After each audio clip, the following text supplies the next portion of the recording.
بسم الله الرحمن الرحيم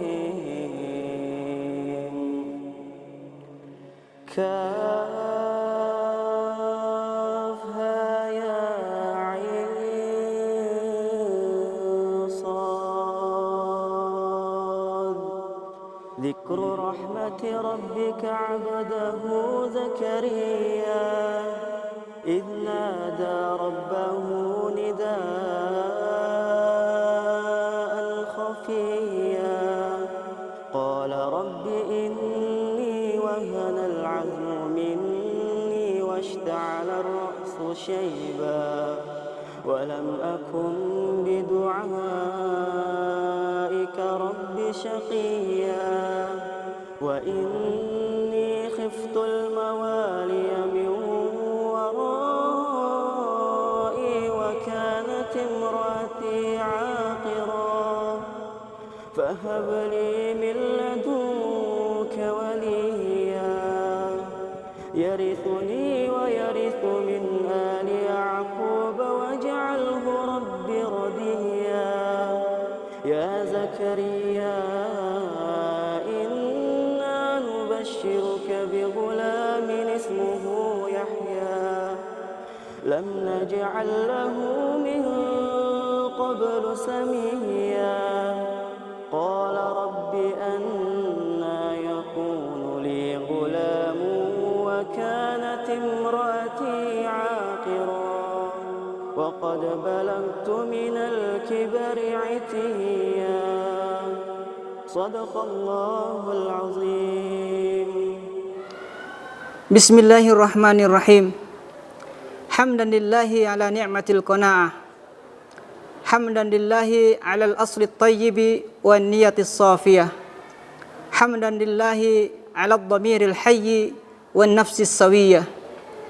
Hamdan lillahi ala ar-ridha bil maktubi wal arzaqil maqsumah. Salatan wa salaman daimaini mutalazimaini ala habibillah Muhammad ibn Abdillah wa ala alihi wa sahbihi alladhina saru ala nahji wattaba'u huda.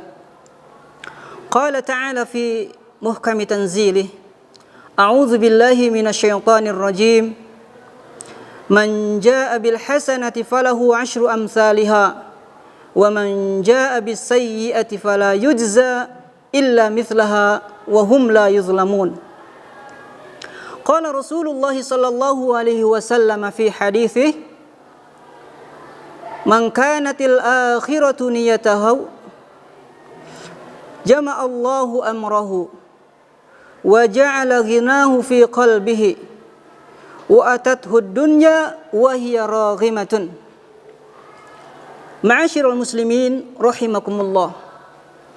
Berbicara tentang qanaah maka tidak akan pernah terlepas dari apa yang sudah pernah dikatakan oleh as-salafus salih, al-ulama'us salihuna yang terdahulu yang sudah banyak memahami tentang arti qanaah serta mereka sebagai figur hidup dalam hidup mereka.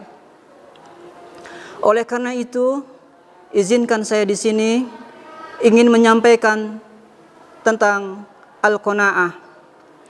Al-qanaah menurut beberapa definisi mengatakan al-qanaatu hiya ridha bima ataahu Allahu wa katabahu wa qasamahu. Qanaah adalah ridha terhadap apa yang sudah Allah berikan, Allah tuliskan atau Allah tentukan, dan ridha terhadap apa yang sudah Allah bagi-bagikan. Definisi yang kedua, al-qana'atu yastighna'un bil mawjud wa tarkun litashawwufi ilal mafqud. Qanaah ini adalah merasa cukup dengan apa yang sudah ada dan tidak berusaha mencari apa yang tidak ada. Definisi yang ketiga, al-qana'atu hiya istighna'un bil halali thayyibi 'anil haramil khabithi. Qanaah itu merasa cukup dengan apa yang ada dari harta yang halal serta meninggalkan harta yang tidak baik dan tidak halal. Definisi berikutnya, Al-qanaatu hiya an yaktafiyal mar'u bima yamlik wa la yatma'u fima la yamlik. Qanaah adalah merasa cukup dengan apa yang dimiliki dan tidak terobsesi untuk mencari apa yang tidak dimiliki. Definisi terakhir dari al-qanaah adalah imtila'ul qalbi birridha wal bu'du 'anit tasakhuti wasyakwa. Definisi ini diartikan penuhnya hati dengan keridhaan serta jauhnya hati dari keluhan dan kemurkaan. Ma'asyiral muslimin rahimakumullah. Dalam hidup kita sebagai seorang manusia, sebagai hamba Allah di dunia ini, maka siapapun dan kondisinya apapun wajib mempunyai sifat qanaah dalam hidup kita. Baik dia miskin ataupun dia seorang yang kaya. Bagaimana qanaahnya orang yang miskin dan bagaimana qanaahnya orang yang kaya? Maka ketika kita ditakdirkan sebagai orang yang kaya, maka kita harus bersifat qanaah. Qanaahnya adalah dengan mensyukuri apa yang sudah Allah berikan kepada kita, tidak menjadikan harta di hatinya harta hanya bagian rizki yang Allah anugerahkan kepadanya dan hanya ditempatkan di tangannya saja, sehingga akan menginfakkan harta tersebut di jalan yang Allah syariatkan. Dan di antara indikator orang yang kaya yang mempunyai sifat qanaah adalah ketika dia berinteraksi dalam jual beli, maka dia berusaha tidak melakukan kecurangan dalam jual belinya. Ketika dia berinteraksi dengan karyawan dan bawahan-bawahannya, maka dia tidak berusaha menekan dan mengambil hak-hak karyawannya. Jika dia untung, maka dia bersyukur. Jika dia mendapatkan kerugian, maka dia ridho dan bersabar. Itulah qanaahnya orang yang kaya. Lalu bagaimana qanaahnya orang yang miskin? Qanaahnya orang yang miskin adalah mensyukuri apa yang sudah Allah berikan kepadanya walaupun sedikit dan selalu berhusnuzon bahwasanya itu adalah yang terbaik. Tunduk terhadap perintah Allah, tidak marah dan tidak mengeluh, karena ini sudah menjadi ketentuan Allah dan sudah sesuai dengan kasih sayang dan keadilan Allah Subhanahu wa ta'ala. Oleh karena itu, wahai hadirin sekalian yang Allah muliakan, marilah kita jadikan qanaah itu di dalam hati kita. Ketika hatinya sudah qanaah, maka tangan pun akan menjadi qanaah.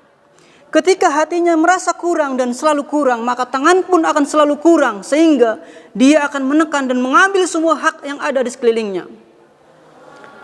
Dan orang yang hidupnya tidak ada qanaah dalam dirinya, selezat apapun makanan yang dia makan, tidak akan pernah merasa puas dan tidak akan pernah merasa kenyang. Semahal apapun pakaian yang dia kenakan, maka tidak akan pernah merasa puas dan tidak akan pernah merasa senang. Semahal apapun kendaraan yang dia naiki, maka tidak akan pernah merasa puas dan tidak akan pernah merasa tenang.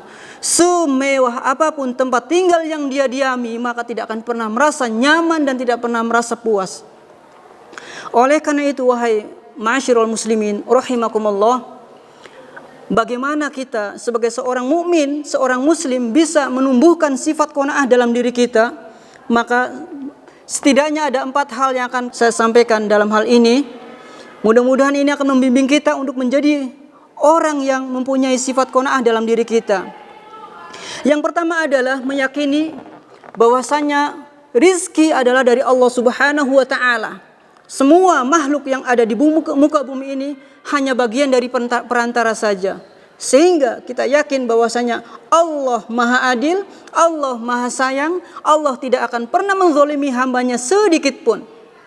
Dan yakinkan dan pastikan bahwasanya Allah tidak akan mematikan seorang hamba kecuali setelah Allah sempurnakan rizkinya. Sebagaimana hadis Rasulullah SAW dinyatakan, Inna ruhal kudusi nafatha fi ru'i inna nafsan lan tamuta hatta tastakmila rizqaha fattaqullaha wa ajmilu fit talabi. Rasulullah sallallahu alaihi wasallam bersabda dalam hadisnya, sesungguhnya Ruhul Kudus atau malaikat Jibril membisikkan di dalam hatiku bahwasanya setiap jiwa tidak akan dimatikan kecuali setelah disempurnakan rizkinya. Fattaqullah, maka bertakwalah kepada Allah dalam mencari rizki, wa ajmilu fit talabi, dan baguskanlah dalam cara mencari rizkinya. Dan dalam hal ini As-Sahabiyul Jalil Ali bin Abi Thalib menyatakan ar-rizqu rizqani, rizki itu ada dua, rizqun tatlubuhu wa rizqun yatlubuka fa illam ta'tihi ataka. Rizki itu ada dua, rizki yang wajib kamu cari dan rizki yang akan mencarimu. Jika kamu tidak mencarinya atau tidak mendatanginya, maka dia akan mendatangimu. Yang kedua, agar kita diberikan sifat qanaah dalam diri kita, maka kita harus selalu melihat orang yang di bawah kita dalam hal harta, dalam hal kekayaan, dan dalam hal jabatan. Sebagaimana yang disampaikan oleh Rasulullah sallallahu alaihi wasallam dalam sebuah hadisnya, "Unzuru ila man huwa asfala minkum wa la tanzuru ila man huwa fawqakum fa huwa ajdaru alla tazdaru ni'matallahi 'alaikum." Lihatlah orang yang lebih rendah daripada kalian, jangan melihat orang yang di atas kalian, karena itu lebih baik, karena kamu tidak akan menganggap remeh nikmat Allah yang sudah diberikan kepada kalian.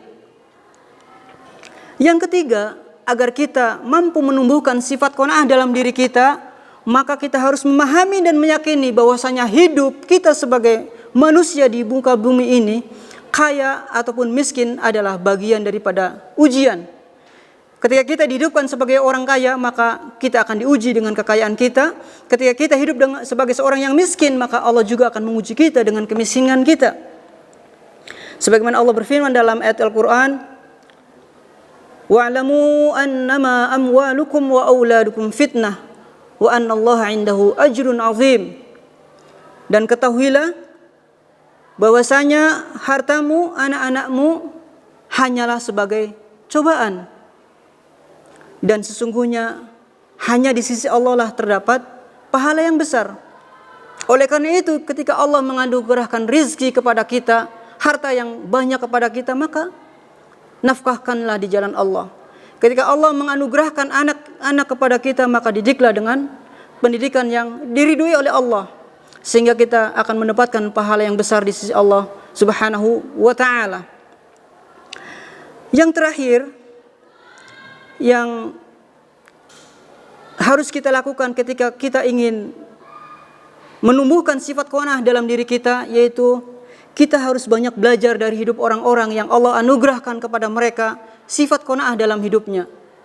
Karena kita adalah seorang yang muslim, maka figur terbaik kita, qudwah hasanah kita adalah Rasulullah sallallahu alaihi wasallam dan para sahabat yang ada di sekelilingnya.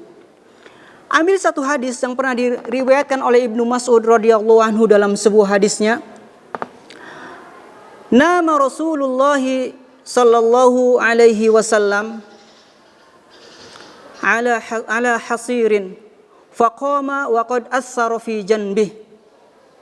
Faqulna law ittakhadna laka bita'an ya Rasulullah. Qala wa mali walid dunya. Ma ana fid dunya illa karakibin istadhalla tahta syajaratin thumma raha wa tarakaha. Rasulullah sallallahu alaihi wasallam pada suatu hari pernah tidur di atas sebuah tikar, faqama lalu terbangun, faqad athara fi janbi, dan terlihatlah bekas tikar tersebut di samping, salah satu samping tubuh beliau. Maka kami mengatakan, kata para sahabat yang ada pada waktu itu, lau ittakhadna laka bita'an ya Rasulullah, bagaimana seandainya kami buatkan kasur buat Anda wahai Rasulullah? Apa yang dikatakan oleh Rasulullah? Mali walid dunya, apa urusan saya dan dunia? Ma'ana fid dunya, tidaklah saya di dunia ini melainkan illa karakibin, hanya seperti seorang musafir, istadhalla tahta syajaratin, yang hanya berteduh di bawah pohon, thumma roha wa tarakaha, lalu pergi dan meninggalkannya. Ma'asyiral muslimin rahimakumullah. Pada prinsipnya hidup kita di dunia ini sebagai seorang kaya ataupun miskin pada prinsipnya adalah sama. Maka Umar mengatakan dalam sebuah pernyataannya, al-ghina wal faqru matiyatani. Kekayaan dan kemiskinan itu laksana seperti dua kendaraan. La ubali, kata Umar, saya tidak peduli ayyatuhuma raqibtu, mana saja yang akan aku naiki. Yang terbaik di antara keduanya adalah ketika kita ditanya manakah yang lebih baik, hidup sebagai seorang yang miskin atau hidup sebagai seorang yang kaya, maka jawabannya adalah kaya ataupun miskin pada prinsipnya sama. Yang terbaik adalah yang paling bertakwa di antara keduanya. Mungkin ini saja yang bisa disampaikan. Jazakumullah khairal jaza. Wassalamualaikum warahmatullahi wabarakatuh. رمضان صيام ودعاء رمضان أمان وصفاء رمضان صيام ودعاء رمضان أمان وصفاء رمضان سلوك